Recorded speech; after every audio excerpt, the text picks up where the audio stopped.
नमस्कार, मैं रमनप्रीत और आप देख रहे हैं नवतेज टीवी।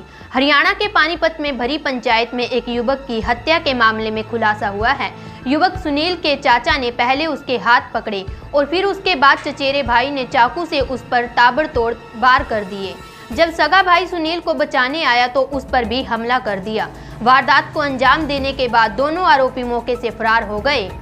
परिजनों ने पुलिस को बताया कि आरोपी ने जमीनी विवाद के चलते पहले भी घर पर बंदूक लेकर जान से मारने की धमकी दी थी, लेकिन उन्होंने मामला पारिवारिक होने के चलते अनदेखा किया था, जिसका खामियाजा अब भुगतना पड़ा।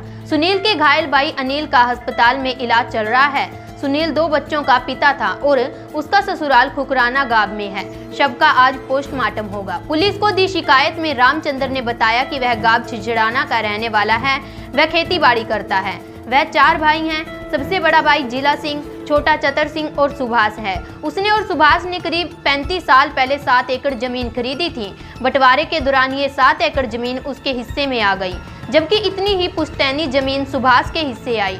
रामचंद्र ने बताया कि जो जमीन खरीदी थी उसमें से 2 एकड़ की रेत सड़क बन जाने के कारण बढ़ गए हैं। ऐसे में सुभाष इस जमीन में अपना हिस्सा मांग रहा है। इसको लेकर 8 जून की सुबह 11:30 बजे गांव की मंदिर वाली चौपाल में पंचायत हुई थी। पंचायत में गांव के आसपास के लोग व रिश्तेदार मौजूद थे। उन्होंने कहा कि जैसे ही पंचायत शुरू हुई तो उसने व उसके बेटे सुनील और अनिल ने अपना पक्ष पंचायत के सामने रखा। इसी समय पंचायत में मौजूद सुभाष व उसके बेटे जयपाल उर्फ रिंकू ने पहले से की हुई प्लानिंग के तहत सुनील को पकड़ लिया। जयपाल ने अपनी कमर के पीछे से चाकू निकालकर सुनील पर हमला कर दिया।